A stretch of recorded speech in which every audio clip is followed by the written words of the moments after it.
All right, nice. We got Hans here from Switzerland, Juliet from California, and New York City. So we're all over the world, guys. Well, all right, perfect. Let's go ahead and get started. Uh, so welcome everybody. Thank you so much for taking the time to join us today.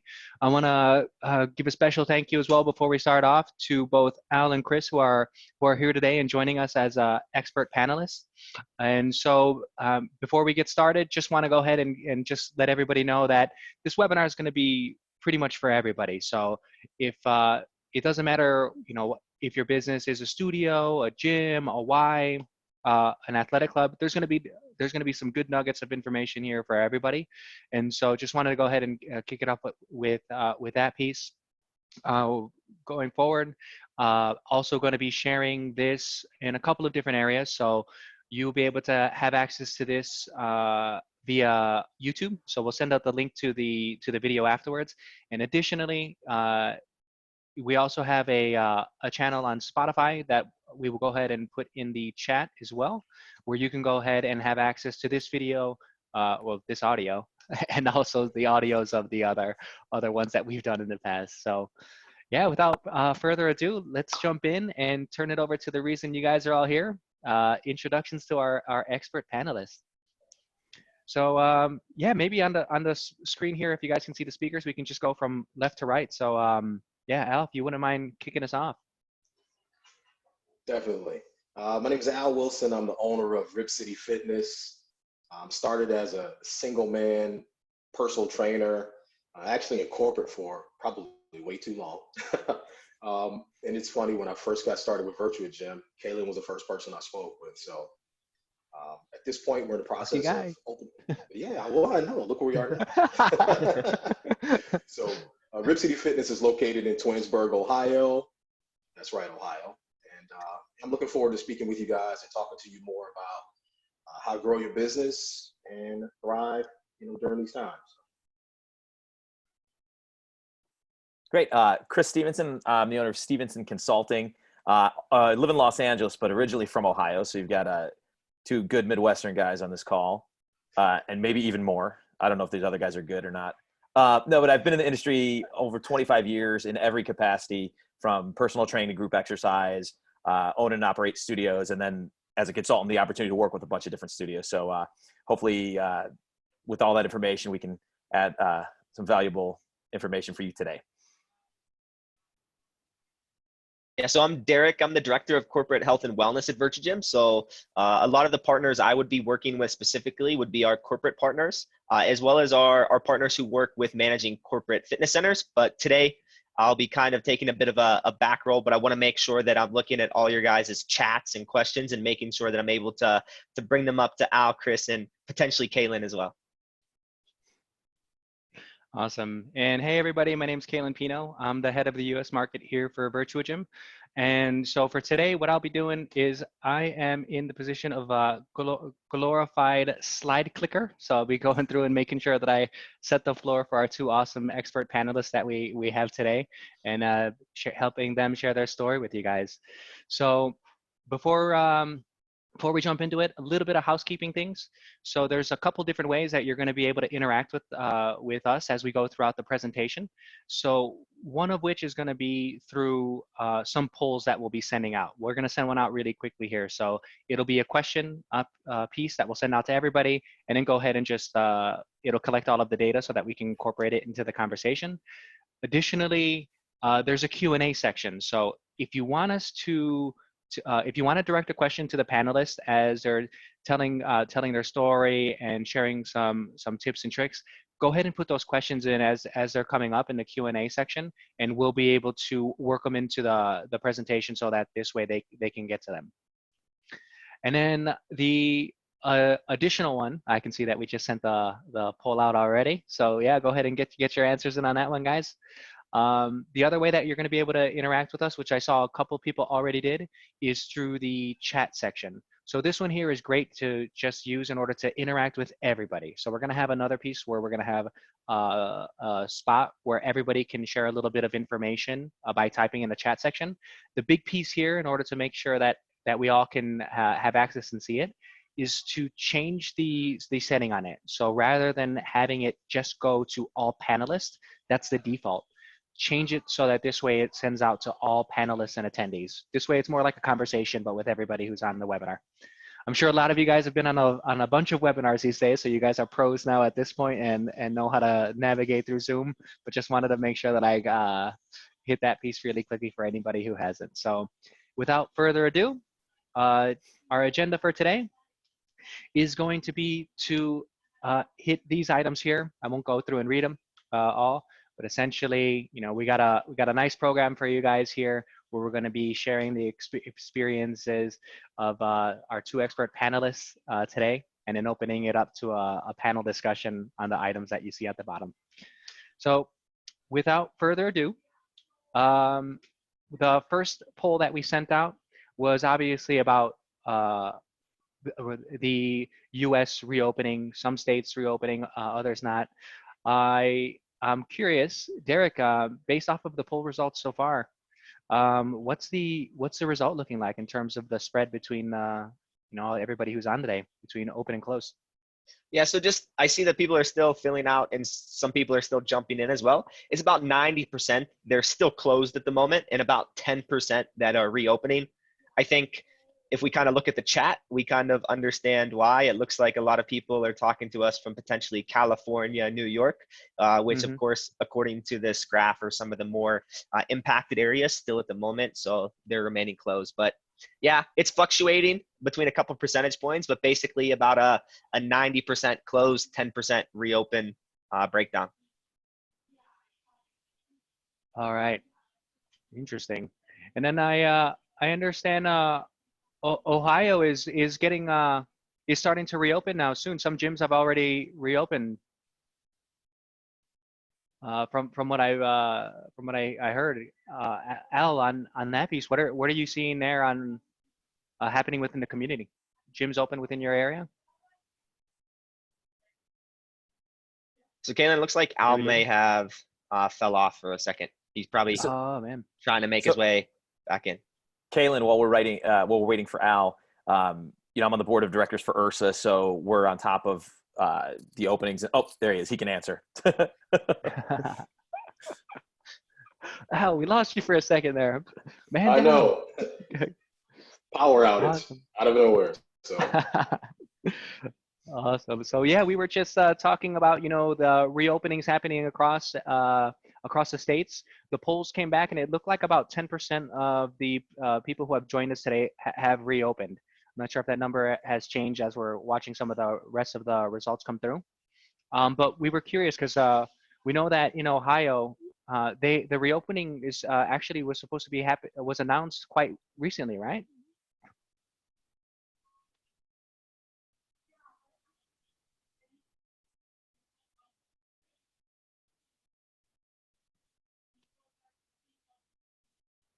Couldn't hear you. Much? Yeah. Okay.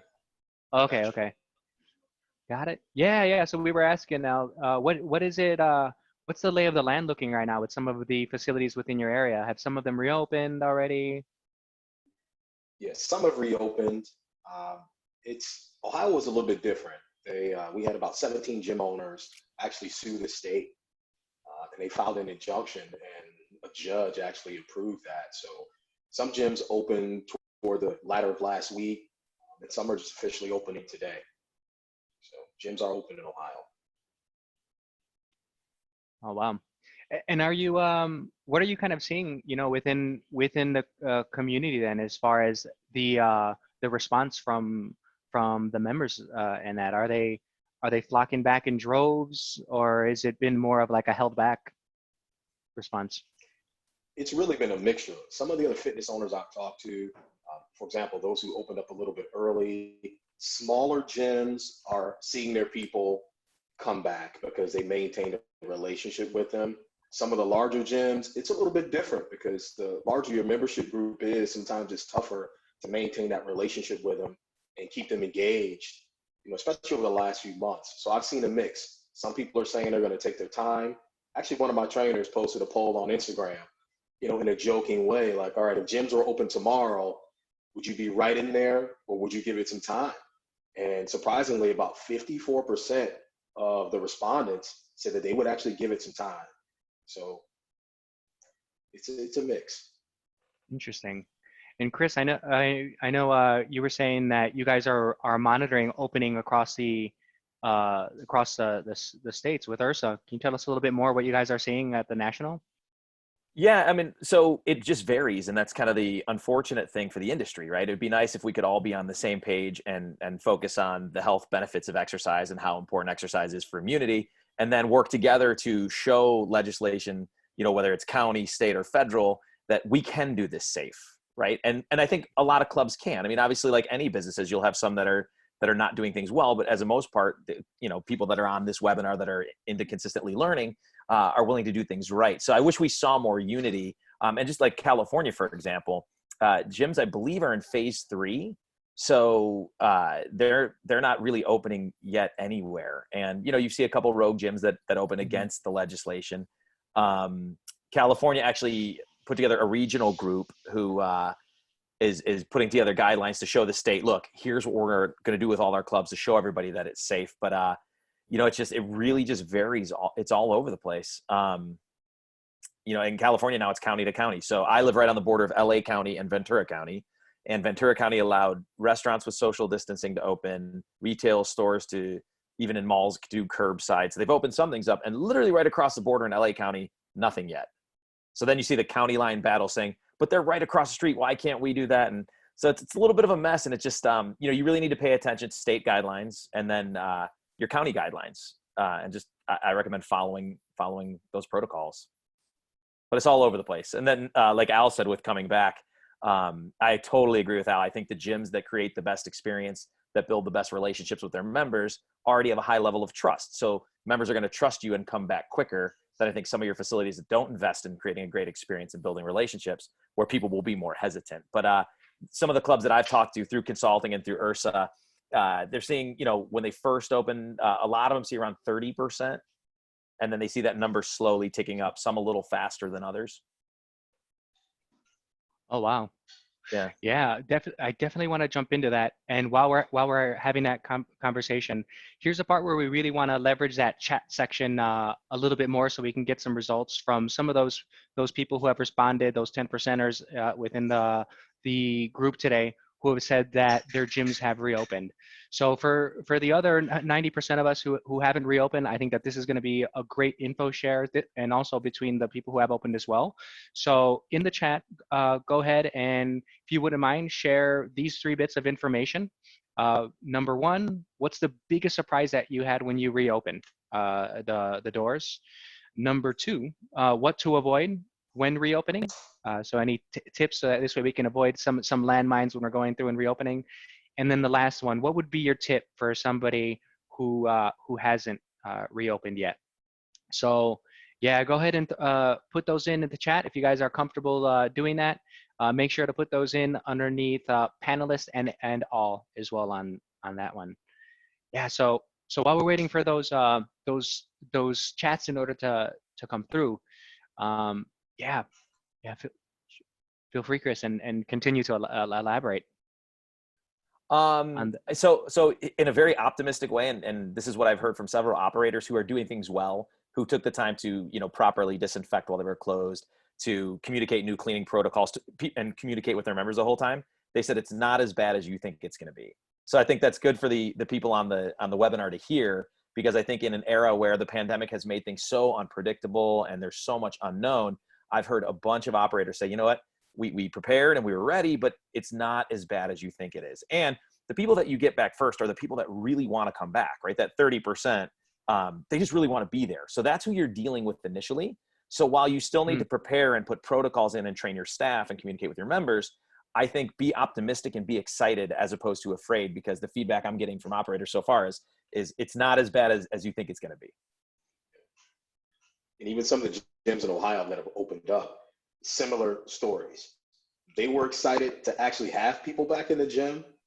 They talked about through social media and reaching out to their members individually and sending out messages. And, this is what we're going to do. This is the protocol. This is what to expect. But more importantly, they just generated excitement to get those people back who were like, man, I just miss being in the gym. So when that was done, they had people come back with enthusiasm. Yeah. One of the questions that ended up coming through as well. This one came from Forza Fitness. So she's asking about liability agreements for clients to sign, and specifically asking for a sample. Have you, Al? Have you looked into creating a liability agreement for your members and clients for when they're coming back? And how did you kind of go through that process if you did? Nothing specific to coming back.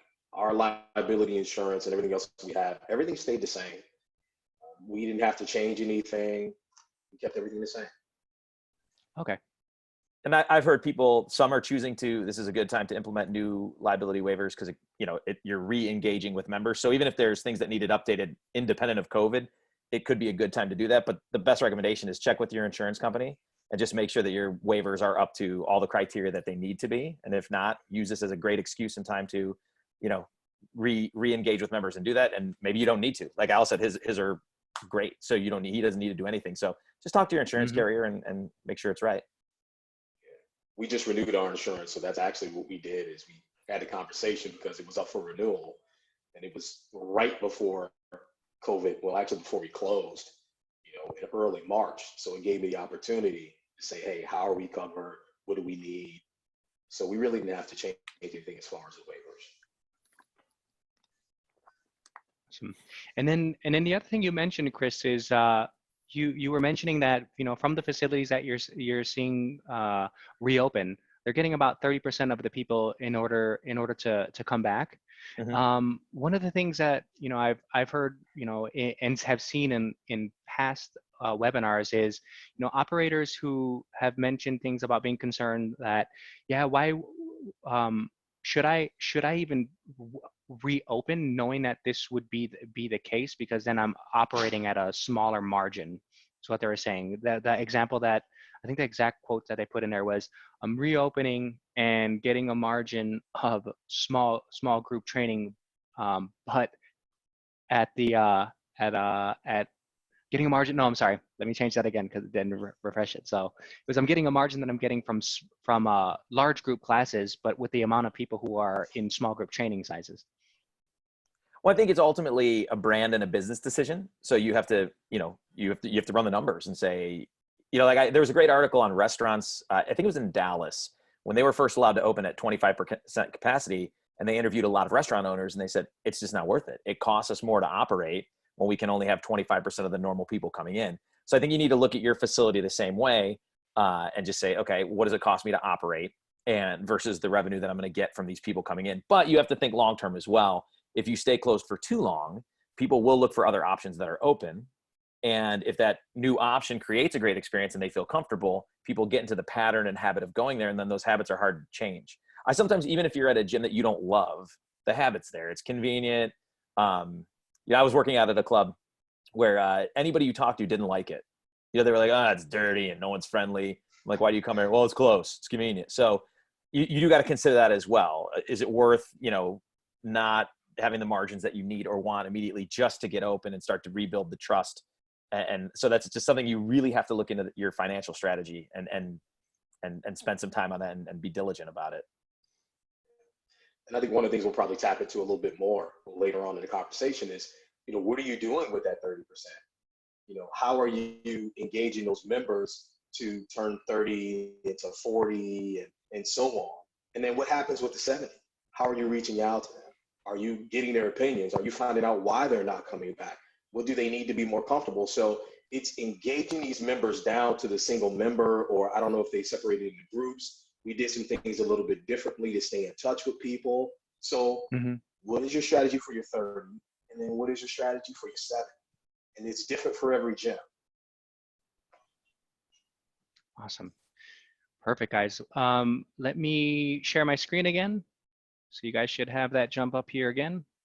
And go into another piece of the presentation, which is essentially what you guys are looking at here is a member journey.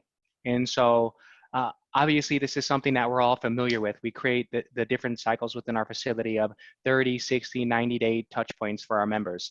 And the benefits of this are basically, what is the relationship for your member going to be like with your brand, and how is that going to drive the important things like the relationship, with ultimately drive numbers like retention. And one of the things that I think is really interesting, especially as a returning panelist, Al, is that once COVID-19 hit, we didn't have any of the touch points that we were able to rely on in person, and you made the decision and quite quickly to pivot and go completely digital. So yeah, for if it would be okay, would love to have you share that part of the story with our panelists here today, because a lot of people are trying to do that, not just in order to get through these closures, but even beyond. Okay. The one thing about these last few months is giving us an opportunity to really just change our perspective. And instead of looking at what we can no longer do with our members, what can we do to service them? What can we do to allow them to get results with what we have? What else can we offer them? So, long story short, this approach really started with my cousin who lives in Vegas. She knew that I was a trainer. She's like, Al, I want you to help me. I see you helping all these people. I need help. So we started doing online personal training. I started designing programs for her and her husband. Nutrition, I use the app. So let's talk about some of the specifics. You have a lot of things that you can offer your customers that have a ton of value, right? There's on the basics, online personal training. You have online group training, right? You have exercise program design. You have small group workouts. And being able to see in their home gives you an advantage, not a disadvantage. And here's what I mean. When someone comes to the gym to train or work out, they're the only person you see. The only person you see, right? So we talked about the 30%. And this is something I do because I've been training people online for the past few years. The question I asked them during their fitness assessment is, who's going to support you through your journey, right? It does two things. Number one, it gives them someone else to hold them accountable. The other part of that too is it gives you a referral. It gives you someone else to tap into later on. If mom's working out at home, and this just happened to me last week, I've trained the wife for a while. Her husband sees her working out in the basement now with me by video. Guess what he wants to do? He wants to work out too, right? Mm-hmm. Now the daughter wants to work out. So it's an easier transition for you to talk about the other people that are going to support them through their journey, right? So in the future, there's so many different options. Before, we were stuck in our ways. It was in-person personal training. It was in-person group training. You just eliminated one of the biggest, I don't want to say excuses, but objections that we have, which is time. And someone is telling you, you know what, I can't train on Mondays at 6 p.m. because I leave work at 5, traffic is crazy. By the time I get home, I can't make it here by 6 p.m. Guess what happens now? They can get home, change clothes, log in, and train with you at 6 p.m. on Monday. Now, Wednesday and Friday, they come to the gym. So now you've picked up an extra day of training or an extra day of them being in a group workout that you would have previously missed. So changing your perspective to figure out how can you make it work for them to give them the best results. And it could be a combination of any of those services. You could do personal training 2 days a week, design a program for them to do the other days of the week. They can jump in on one of your online group classes on a Saturday morning. So that's always been my approach, is to find something that works. And I'm going to say this because if you give me my close rate for fitness assessments, historically is 75%. If you give me 10 people, I have 7 clients. That just don't mean that it's personal training. It starts with personal training. It's a different level of personal training. It may be hours, and it might go to 30 minutes. so many days per week. It might be a combination of personal training and group. That might stagger down to group and personal program design. But there's always an opportunity to meet their needs and their budget. And we're in this business to help people and make money at the same time. So be flexible. I think Allison posted something earlier about not being so rigid. Be flexible with your offerings. And that's the way you engage your 30%. Get everyone a fitness assessment. They haven't seen you in 2 months. Where are they at now compared to where they were two weeks ago? Offer it as a courtesy. Offer everyone in your 30%. You're going to be busy, but it's worth it. If you close a certain percentage of those, where are you in a month from now or next week? You're offering them a service to help them get back on track, get them engaged. During the assessment, who's going to help you? Who's going to be your support person? Tell somebody about your journey. Matter of fact, who are you going to tell? Referral. That's how you generate from your current members. And it's just a conversation about what's going to work out best for them. So that's been the strategy so far. Yeah. And I remember when we first spoke. I mean, this was one week in, basically, to the closures across the states. And you shared a lot of your ambition of what you wanted to do by moving completely into digital, and your thoughts and rationale behind how you were going to change the strategy a bit. How have your thoughts changed between when you were first going, when you were first preparing, versus now that we're in a much further along stage? You still thinking about it the same way? Actually, I'm thinking about it totally different. In the beginning, it was so much uncertainty. It was, it would be nice if we could do this. And I have to say, Virtuagym's done a really great job of giving us the tools and the resources to make this change. I've been using the app for over 3 years. Like I said, Kaylin introduced me to it. I can't even tell you how I found out about it, but using the app for program design, it was an easier transition to take people who are already in the app. And honestly, not all of our members used it. Not even all my personal training clients used it because they had me. Like, it was tough to get them to sign in for a class. But now that you say, all right, log onto the website, the schedule's on the website, click the class, select the link, and join us online. Now they have to do it. They have to register. They have to sign in. So it's worked to my benefit to have them almost be forced to use technology. Now they have to get into the mobile app to train. They have to get into the mobile app to join a class. There's no other option. And that's the way you present it to them. So it went from this uncertainty of how to really using the tools, creating tutorials, making sure information is on the website, posting stuff in the community page about how easy it is to click and join. And during those workouts, bring someone with you next week. Think about it. If their brother lives in New York, they're not coming to Twinsburg to train with me every day, right? But they probably talk to their brother about this great workout class that they do with, one of your trainers. So now you have an opportunity to say, if your brother wants to work out, he can log on. This is how he can do it. He's got questions, have him call me. So now your referral business goes way beyond your geographic location. And that is the one thing that I'm super excited about. It's now I can help their sister in Columbus, and so on. There's no limits to how many people you can help. Yeah. That's the perspective that's changed. For sure. And with offering the service, is this something that, once doors reopen, you're going to continue to offer? Absolutely. Absolutely. A year ago, January, and I told Caitlin this story, I wanted to offer kind of online services and give people the opportunity to get the most out of the app and what we had to offer. But I've had some of my current customers who are doing personal training say, Al, will you still have this available when the gym reopens? And the answer is absolutely, right? Because why wouldn't I allow them to log in and train with me or another trainer, or tap into a group workout that's live in the gym?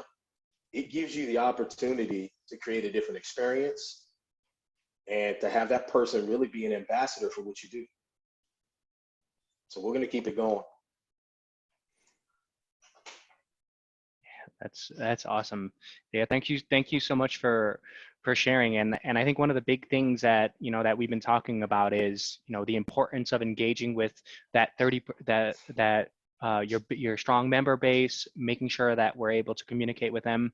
One of the things that I've seen is kind of this debate. I'm not sure if I want to call it a debate, but just two different perspectives. As I've been talking to different operators. One is I have a group of people who are saying, "Oh my God, it's so easy right now in order to make sales, and marketing is cheap." And so you have that side who are growing their business during this time. Then you also have another group of people who are talking about they're focusing on their members first and wanting to make sure that they're engaging with them. And that piece makes sense. I mean, at the end of the day, the entire member funnel is designed in order to help with retention, not giving them an excuse to cancel their membership.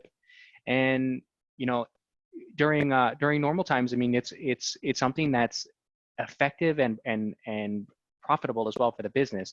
One of the stats that we always talk about with people who are working with us is that if you're able to make sure that you're creating a rich and engaging experience for your members and you're doing it well, it's going to make sure that you're retaining more. And based off of the data that we've seen that it's 5 times more expensive to sell a member versus retaining a member as well. And I think this kind of goes back to just service levels, touch points, and that in general. Chris, question for you as far as kind of looking at the market overall and customer experiences, especially during this time. Yeah, how has the circumstances in this moment affected what you're advising to clients in that as far as how to engage with our members and the importance of that during this time? So I've always been a big believer in heavy levels of engagement and diversifying that engagement. So you are emailing, you've got the time to make phone calls, using video platforms and just communicating really frequently.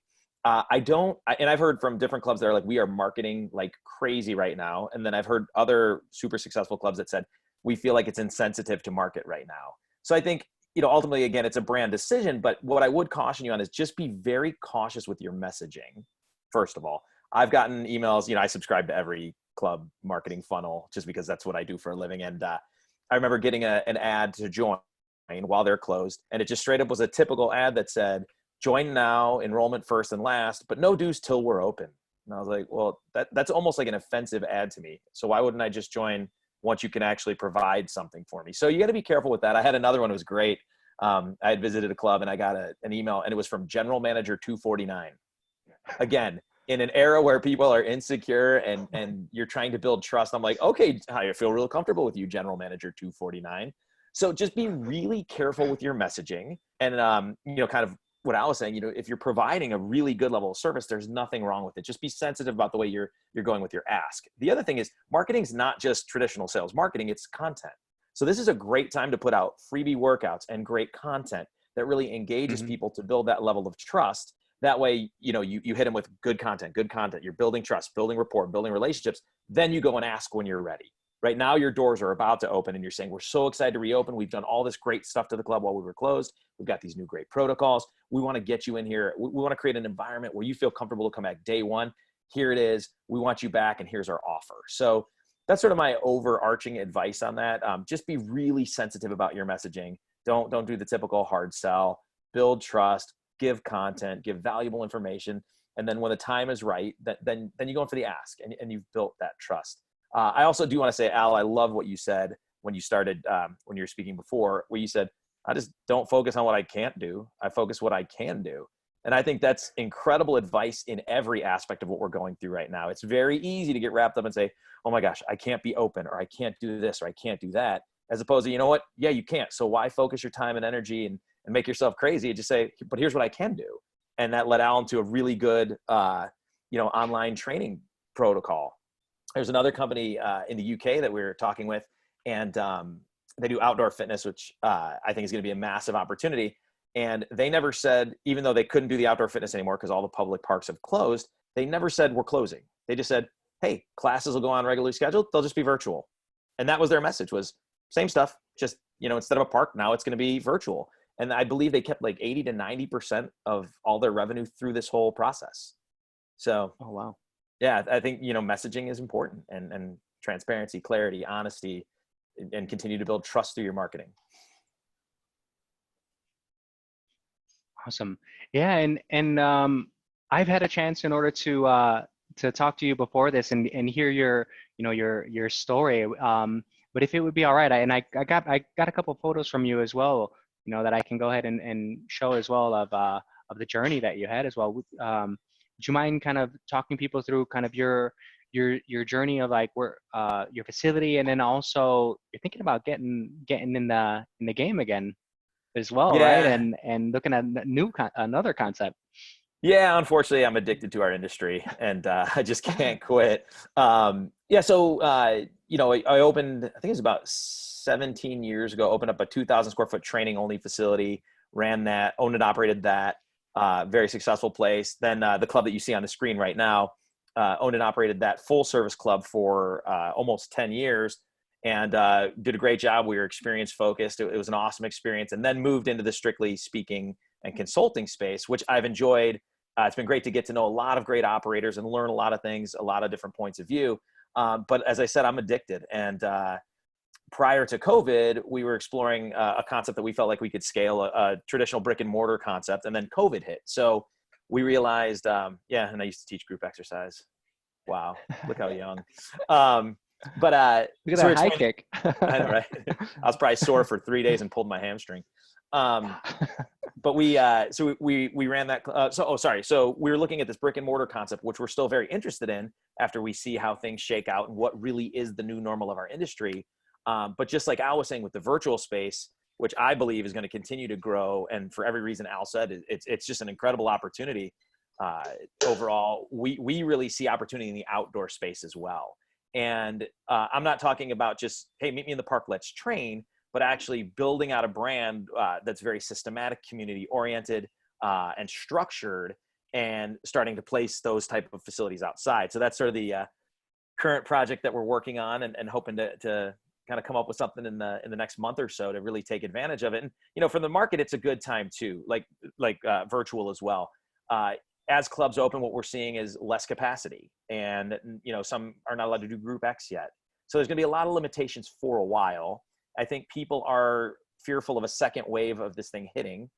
So if you've established, a great virtual program, and virtual will be a part of our outdoor program as well, and a great outdoor program where you can safely social distance, the research shows it's safer to be outside. I just feel like there's a lot of opportunity. So focusing on outdoors and virtual right now, I think is going to be key. Wow. Yeah, I love that right now. Like from my end, what I've been seeing just a bunch of different creative ways that people are being able to engage and interact with their members. And one of my favorite things that I saw recently, I forget if which Facebook channel it was on, but there was this open park, and it looked like an operator just took all of his equipment that he had inside, the dumbbells, the kettlebells, all of the things that you would get within the facility, but put it outside. And I loved it. It was such a cool concept, and I was thinking to myself personally, I would want to do that all the time. It is super cool. Yeah, I think it's great, and because that's some of the only options right now. And the same thing with virtual. I think if you would have said pre-COVID, if Al said, "Hey, Chris, let me train you via Zoom," I would have been like, "Dude, that's weird. That's really weird." Or like a small group X class. And now it's normal. I mean, I'm sure you guys have had virtual happy hours. Prior to this, I think people would think you had a problem if you were watching someone on your computer and drinking with them, right? But now it's what we do, every Thursday or whatever. So I think that the upside is COVID made virtual training totally acceptable and normal. I think I thought your referral advice, Al, was spot on, by the way. That I never even kind of looked at it from that lens, and that's really, really great. But I think regardless of clubs being open again, when people travel or they can't make the schedule, they're still engaged with you. So you keep a consistent level of engagement with these people. And I also think that virtual and outdoors doesn't, when you walk into a gym, it can be intimidating, right? That's why, like in the States, IRSA data shows that 18 to 21% of the people belong to clubs and the rest don't. So giving them virtual, where maybe like, you've heard people say, I'm not a gym person, right? But everyone would agree that they should be healthy. So yeah, you're not a gym person. Great. Let me put you in this little Zoom group where even if you felt so self-conscious, you could turn the video off. It's just such a great thing. And truth be told, I think it's going to be a gateway drug. So people that are intimidated with clubs do it via Zoom or, Facebook Live or whatever they use. And they're like, you know what? I'm starting to like this. I feel more confident. I've lost a little weight. I think I want to go try this for real. So now I'm going to actually go into the club and do it. So I just think, it actually ties back to what Al said. Don't think about what you can't, think about what you can. And this whole situation, I think most people would agree sucks. However, it's prompted this new era of outdoor and virtual. And I think that's going to be the wave of the future.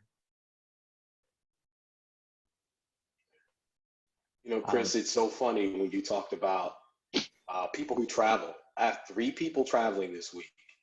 Their personal training schedule is exactly the same. Isn't that great? Amazing. 2 months ago, it would have been, all right, here's a program for you to do while you travel, and I'll see you when you get back. So you think about how that helps the business. When you have an established clientele, and let's just look at it for what it is. At some point, when people are loyal to you and you take care of them, it becomes residual income, right? So if they have a 12 workout package, if they're on vacation for 2 weeks and they're working out 3 days a week, it takes you 2 extra weeks to go through those 6 workouts, right? Yep. So that's 2 extra weeks where you're not getting that residual income. But now when you have the virtual component, I actually had someone ask me, can we just keep our schedule and I'll let you know what equipment is in the gym? Absolutely. Because he's never trained with me in person. I signed him up as a personal training client online. We've never met in person once. And he's so dedicated, he asked me if he could keep his schedule the same. But it just changes our business. It would have taken me 2 extra weeks while he was at the beach house or wherever he's gone, you know what I mean, to recoup that income. Now, it keeps rolling. And that's the expectation you set from the very beginning, is no matter where you are, you can be consistent. You can get results. So it's changed how we do business.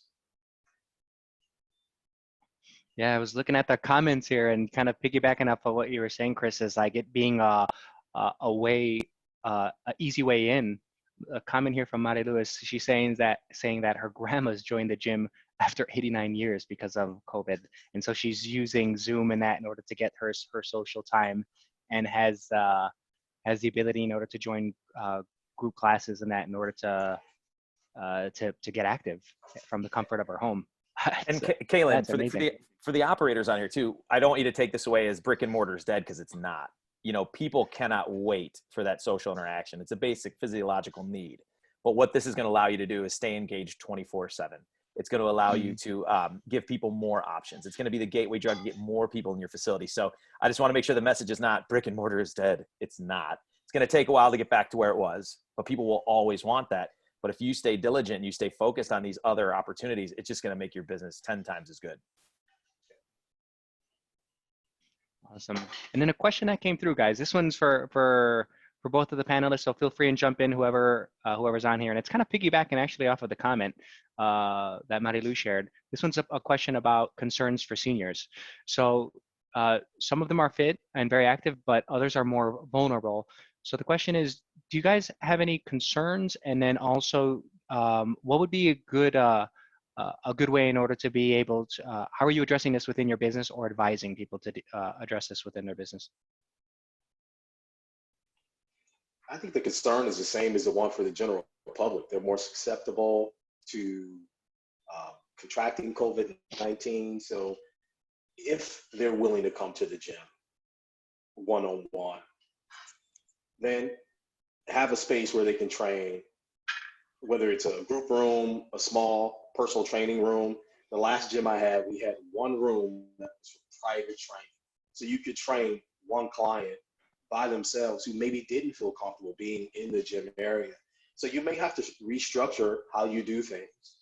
If not, it's a little bit tough online training is good, but in a lot of cases, they need specific help with form, and they get better results when you're with them, especially if they've never really worked out before. It's hard for them to get up. You know, I've trained people, heck, that are even 58 who can barely get up off the floor. So they get better results when you're with them, but carve out a space where you can train them one-on-one by themselves. Yeah, I think that's a great idea. I also, you know, in stealing from other industries, I know that a lot of grocery stores and other retail shops have senior only hours. So my mom, for example, who's close to 80, you know, you always call on your parents to check on them. I'm like, you being smart, Mom? And she's like, yes. Then she said, are you? And I said, debatable.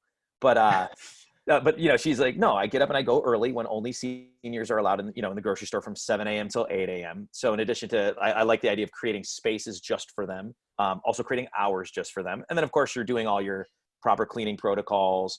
I think one thing that's important is communicating, and some clubs have called it like a member agreement or a member oath, because you're going to do all this stuff as a facility, but you have to make sure that your members are doing things as well. So members might trust that you're doing the right thing, but they're worried about, I mean, especially because everything is so polarizing right now. You know, you have half the people, I'll never wear a mask, it doesn't matter. And other people is like, I'm going to wear a mask for the rest of my life. Or, you know, all of a sudden an article comes out that says, it doesn't spread that easily through touch, but it does through droplet. So people are so confused, and the information is really, you know, it really is polarizing at this point. So they may trust everything you're doing, but they're worried about what the other person in the group is going to be doing. So, you know, whether it's a formal member oath, whether it's a sign that says our expectations of members are, you know, wiping pre and post lift any equipment you use, whether they're wearing masks or not, hand sanitizing, staying 6 feet away from other members, and you know, those things like that. But you have to set those expectations with your members, and you have to enforce them as well. I heard somebody, we were talking about in this era where people are nervous, if a member sees another member violating any of those, you know, COVID related policies, I can't remember who it was on a webinar, but they said it's like watching a police officer see a crime happen and not do anything about it. That's going to be the feedback, right? So training your staff to make sure that here's what our expectations are, here's why we have them, and you have to make sure that you're enforcing these sort of policies at all times so that members trust you as the house, and then also feel more comfortable with other members. Yeah, I think we might have lost Al there for a second. While we wait for him in order to jump in, you know, one of the things that is a chat that came through as well, and it was about, you know, winning other members from competition, and I want to kind of relate this back to the question that we first started out with. So the chats where we were asking about, you know, what are the things that you learned, what are the most surprising things, and what are your tips and all of that for others. And one of the things that I read in one was that for them it was surprising when they had a member from another gym come in who didn't have the same standards of their facility, didn't have the same cleaning standards, weren't re-racking and that as well, and it was creating a bit of a hostile environment for the other people who were there. And so that was kind of the thing that I saw. I really took away, and I was kind of juggling in against, and why I posed the question to you guys earlier, which was focus on selling memberships, focus on retention. What should be the balance within there? And that was kind of one of the sources of inspiration. I'm curious about, you know, how do you guys feel specifically about member growth in the facility during the time where you're trying to create a safe environment? Definitely member growth. I think one of the things that Chris said is just from the industry, you're getting 30% of your current members back. So you want to grow your membership. You can still market and maintain. You have to go with setting those rules and enforcing them. I think it's totally different to put signs up and, you know, post what the rules are, but you have to be diligent about reinforcing them. Someone sees that you're not reinforcing them, then it's a ripple effect. Now you've got, instead of that one person being uncomfortable, that you're saying, this is our policy, this is what we need you to do. If for any reason, if that's an issue, then we would, you know, ask you to leave.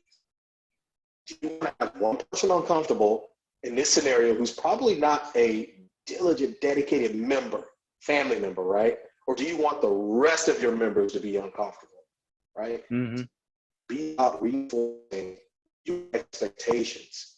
Send it out to all your members. Keep a focus on it. Maintain your cleaning schedule. If you say you're cleaning every day at this time, do it every day at that time, right? Because someone is looking for you to not do it. And people have a tendency to talk about the things that aren't going well, right? So keep to your schedule, reinforce it, and create that positive experience. That's no exception. Yeah, Al, that's really, really smart, because in an era where trust is probably the most important component of your brand right now, if you say you're going to do something and you don't do it, that is the number one way to blow that trust. That's a really, really good observation. And like I said, you know, yes, you want signage, and yes, you've got to send the emails with all the things that your expectations are. But what's most important is actually doing it and getting the job done. And I'll throw a link in the chat, but I did an interview, it was a week ago, on policy enforcement, and staff hates enforcing policy in general because it's miserable. Like, they got to go tell somebody you can't do it. So what I always recommend is 6 steps, and you got to role play and train your staff to be prepared to do this. But first, tell your staff, and it might sound simple, but go up and introduce yourself and your role. What that does is it builds a little rapport and lets them know you're an authority figure. So as opposed to going up to somebody going, hey, you need to wipe that, right? You say, hey, I'm Chris. I work the welcome desk up front. What was your name? Oh, John, super nice to meet you. Then you let them off the hook. So you always coach your team to say, I'm sure you weren't aware, or I'm sure you had no idea, but by the way, they generally know, and they're just trying to get away with something, but it makes it less confrontational, right? You're not accusing them. You're saying, hey, I'm sure you had no idea. Then explain the policy. But we do require that the minute you're done with your exercise, you wipe everything down, and then you say why, right? Because what is just a policy is a policy. But when you say there's a why behind it, because it's for the safety of yourself as well as all of the other members here who might be susceptible to COVID. So one thing, by the way, from a psychology standpoint, is people tend to behave better when they think they're hurting somebody else. So they might be willing to risk their own health and be like, I need to wipe, I don't care, I'm not worried. But when you're like, but you might be hurting that other person, or you might be interfering with their experience, they're more sensitive to that. Then you want to give alternatives. Now, and this is policy enforcement in general. With COVID, there might not be alternatives, but what you could say is, and to make the give them more instruction. So that's why we have sanitation stuff here, towels here, disinfectants here. And then at the end, you say, thank you so much. We really appreciate that. And if you train your staff to do that, it makes telling somebody they can't do something a much better experience. And then to Al's point, if they still don't comply, you don't need them. Granted, they're going to cause problems in other ways at some point. They're going to be bad for your brand. Other members are going to talk about it. So make sure those policies are enforced. That's a good structure. And I'll set a link in there with a little short video on taking you through those 6 steps for anybody who's interested. Yeah, align with that, Chris, and I'm interested because we talked about marketing and how that was a big aspect. So letting people know, remove the barriers of entry. So if you are cleaning or you have some kind of cleaning plan, obviously make sure you're following through with it. But others that we've spoken with as well have even mentioned that they're kind of using this as part of their marketing strategy to even proactively show the world that they're doing it as well, almost promoting their cleaning by doing marketing related to that, et cetera, showing what they're doing. And I think, Chris, that would kind of align back into the emails or some kind of marketing sequence that you had talked about earlier, where maybe you use some of these as a bit of the intro level to show them the different things you're doing within the facility before you go for obviously something like a close, et cetera. Yeah, and cleanly's always been a differentiator, but now it's more so than ever. And now you can't just say we're cleanly. You actually have to back it up. And I don't think you need to get ultra specific with everything, but a high level view of how you're addressing social distancing and how you're addressing disinfecting and how you're addressing member behavior. You know, that high level view is important to cooperate because people just want to have peace of mind and feel safe right now.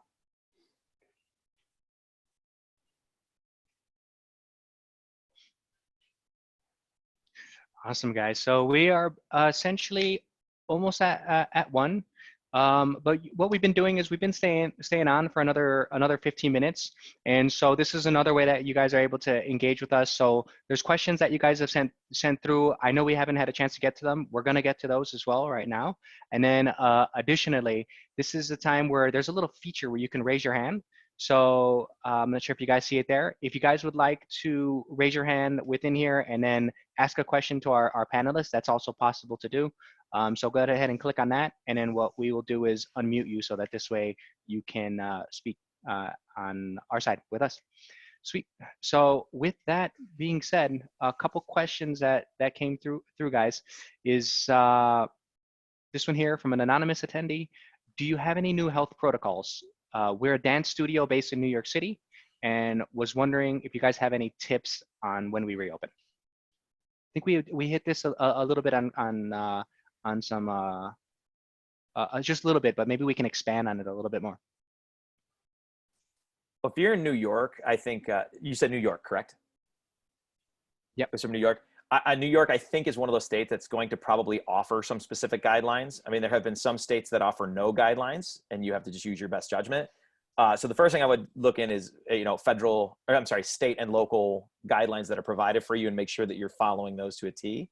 And then, then the areas you have to address is the disinfecting, the increased cleaning protocols, what you're doing as far as social distancing goes. And then the third piece is your member behavior.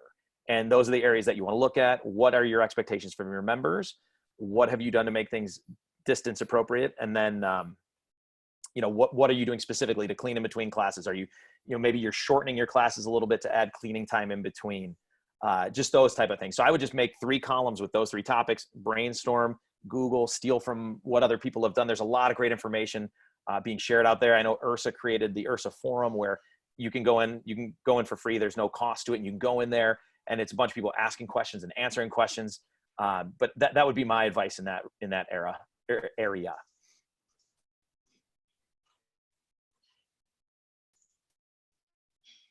Yeah, and I think one other thing that we learned in our last webinar as well was that from the facilities that we saw reopening in Europe, one of the main areas that they saw got the most attention was actually the weight section. So that was because people have been getting their fix of cardio and classes via Zoom, but one of the areas that was a little bit underserved because people don't easily have weights and that at home is getting access to those. So that was one area that surprised some of the operators in Europe, and they had to put a little bit more attention on the cleaning side of things there. And then another question here that came through from Ashley is, any thoughts on how to do group classes with restrictions? So we've got a small dance studio, probably can only fit 8 to 10 people with true social distancing inside. So concerned about whether or not to require masks, spacing, etc. Well, I can say in Ohio, the guidelines, it wasn't something that was mandatory, but the guidelines were to make sure that people were 6 feet apart. And of course, depending on the size of your studio or your group room, that could change some things. But one of the things that you can do is use the app. And I have to say it this way. It's first come, first serve. I have 6 spots. It creates demand, right? And the app also allows you to have a waiting list. So if someone can't make it, that other person is right on the waiting list. Not only that, they've got a laptop. They can join that workout even if they're at home. So I know our mind has been on physical space, but remember that you also have that online component where you might have 6 people in the classroom and 12 people viewing online from a laptop with Bluetooth headphones that can do the same workout or something similar with modifications from home. And that's the other thing I will mention. If you have a workout, make sure that you're showing those modifications. If someone has a kettlebell, or I've got a guy that does rows with a 3-gallon water jug, right? You work with what you have, but show the modifications and encourage people to, this is my space, this is what I have, and people will appreciate you keeping them safe and giving them another option. And this actually, Al, as an operator, is a question for you. Would you ever consider limiting the amount of group classes that somebody could take to ensure that all members could get it if you do have to limit attendance? Like, you always have those gym people who are like, I take the 8 o'clock, 9 o'clock, and 10 o'clock, and I stay for 3 hours, and I overtrain, but I love it. But would you ever say, hey, you're permitted to 1 class a day? Do you think that's reasonable or no? I'm curious. I don't really have a thought on it, so I'm just curious. No. At this point, I wouldn't, because you just want as much engagement as possible. Right. I would let them take as many as they want, but bring someone with them, right? Yeah. If this person is in every single class, don't come alone, because that's your ambassador. That's your spokesperson right there. He loves it all. So this person should be bringing someone every single time. for you to talk to, membership, training, whatever it is. Thanks. And I see some other questions here too. I see a lot of people are asking for like specific legislation. I would say without knowing the specifics of where you're located, et cetera, per kind of what Al and Chris were saying earlier, make sure you're looking at basically the state level as well as potentially county levels, just to make sure you're abiding by the rules. But one other question for you, Chris, and I think it's in line with what you had mentioned earlier when you're talking about the physiological aspects. So someone asked, why would I go from working out at home to go back into a fitness center? Well, here's the thing. Some people won't, to be honest with you. I mean, some people have bought some equipment, put in their house. They love the virtual, and that's great for them. They love the convenience.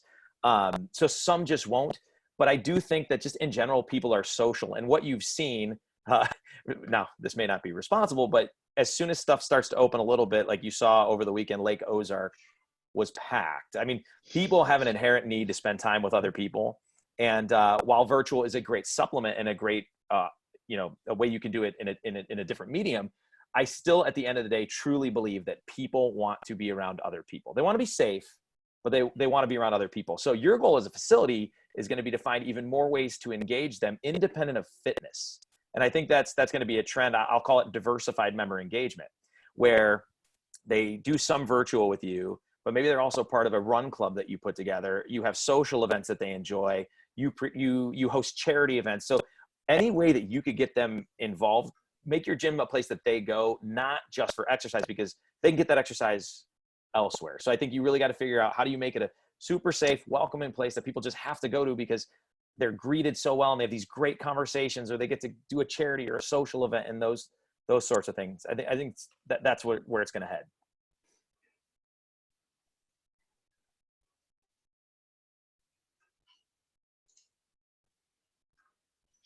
Alrighty, I'm just looking through these. Caitlin, I know there's one question that came up, and it's come up a few times, and that was about pricing for online services.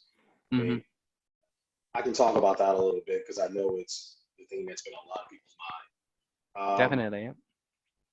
So I've been asked a few times, and actually one of my trainers asked me the question, so what's your charge for online personal training? One of his clients was asking, like, what's the difference in the price? So, my question is, well, who's asking? Right? And he tells me it's someone who's been with me. I said, okay, so if it's someone who's been with you, then actually they've already agreed to the price, right? So what are they really asking you about? What's their real concern? And the concern is value, right? It wasn't necessarily the price. If you have a current member or a current personal training client that has been paying you, they don't have an issue with the price. They're concerned about the value you're going to provide with online training.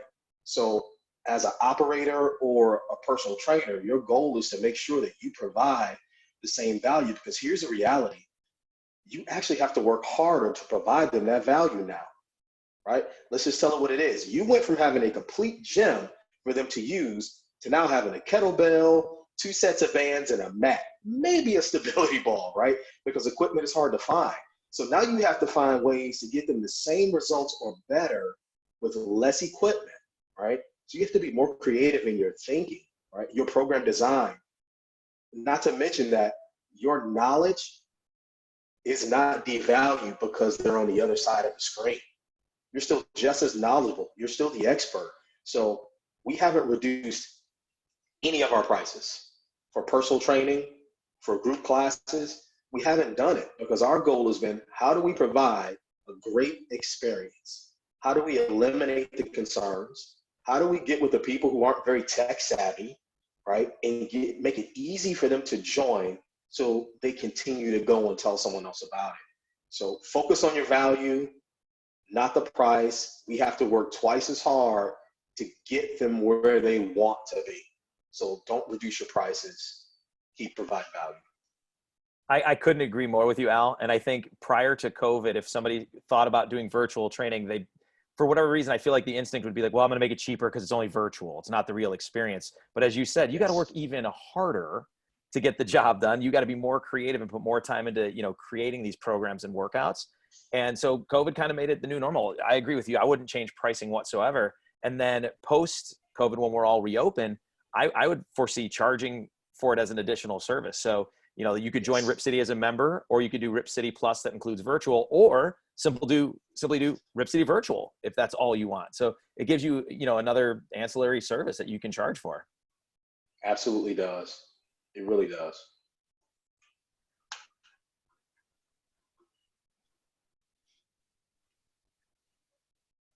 Righty. Derek, from your end, have you seen any other questions in the chat that maybe we didn't have a chance in order to address as well? No, I think that was the majority of it. A lot of the chat that was going on is, thankfully, I know several people, I believe Allison, I believe Marissa as well, were just kind of, they kept going on. They were sharing some of the strategies and tips kind of throughout. I know we kind of asked that to the attendees at the beginning, but they were certainly adding stuff throughout, and maybe just, you know, some things to add, some surprises that, you know, kind of seeing that the sales numbers are up. They found that to be quite surprising, especially because it was double for them, which obviously is great news. We also see some other aspects, such as tips regarding wearing masks, even if it's not required. It's kind of removing the barrier to entry, just making the users feel more comfortable. So that's kind of a tip that was recommended as well. And I believe Kaylin, I forget who it was, but on a previous webinar, we also had someone who was talking about having these masks, but also kind of branding them to the organization potentially, as well as making them a little bit less medically looking, more aesthetic, so to speak. And I know that was one of the things they had mentioned as well. So no specific open questions at this moment, but definitely had some good dialogue in the chat. Oh, that's great. Awesome. Yeah, thanks so much for sharing. Well, in that case, that's essentially what we have for the program today. I want to say thank you guys for joining us. And again, thanks so much, Chris and Al, for taking the time in order to sit down with us today, share your experiences and recommendations. I know you guys are both very open to being reached out to by people who are joining today. So yeah, what's the best way people can reach you if they wanted to follow up and make the connection? Go ahead, Chris.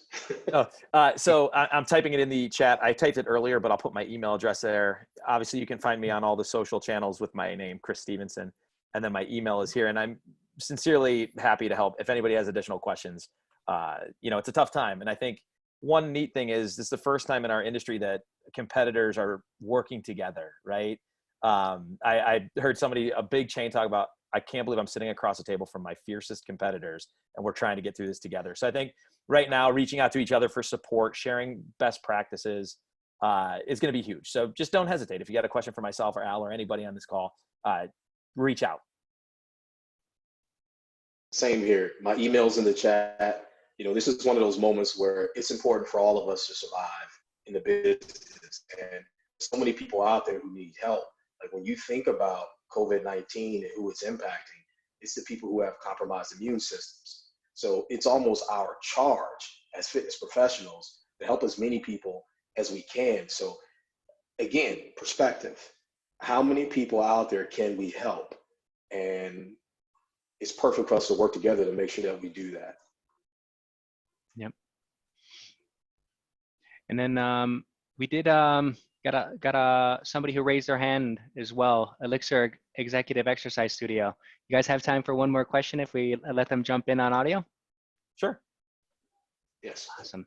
Let's go ahead. So I just unmuted you, so you should have the ability in order to jump in now.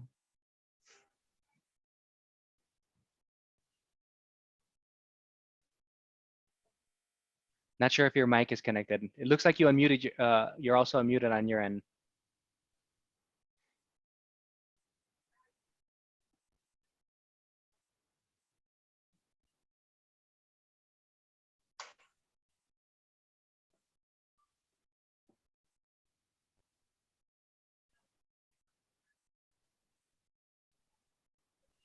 Yeah, you're unmuted, but we're not able to hear anything. I'm not sure if you're speaking at the moment. Can you hear me now? Got it. Yes? Yeah, we can hear you loud and clear. How you doing? Okay. Hello, Caitlin, and thank you for the webinar again. This is Alexis from Greece. I'm a client of Virtuagym almost two years now. I just wanted to ask a question. Here in Greece, we are still closed, and we are programmed to be reopened at late June.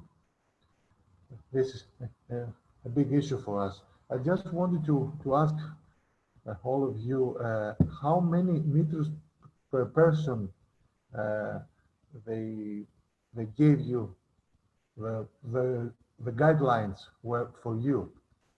They stayed at the 6 feet apart, or they gave you some specific meters per person. For us, it's been 6 feet. That's been the standard. Sorry? It's been a distance of 6 feet between whether we've been at the grocery store or reopening the gym. It's recommended that we keep people 6 feet apart. Okay. And the other thing we've also seen, based on square footage, some of the states are putting out guidelines that say you can have a certain amount of people, per square foot based on the size of your facility. So it's just a matter of looking at your local government and what they're advising. Okay. Because here they're planning to reopen us at 25 square feet.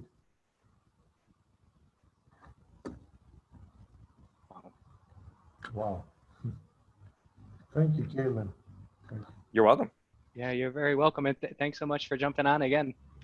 Yeah, I think one of the interesting things that we're seeing across with some of our customers in Europe is in the Netherlands, they have, I think, a date set in September when they're able to reopen, and it was very end of August in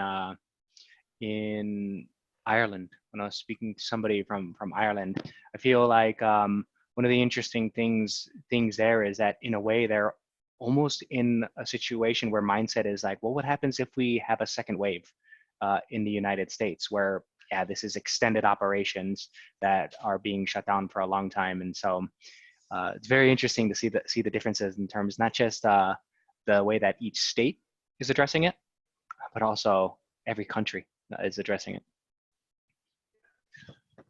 All righty, guys. Well, thanks again for everybody for joining. Really appreciate it. And thanks again, Chris and Al. This was great. We really appreciate it. All righty, guys. Great to have you guys. You're welcome, guys. Thank you. Take care, everybody. Bye-bye.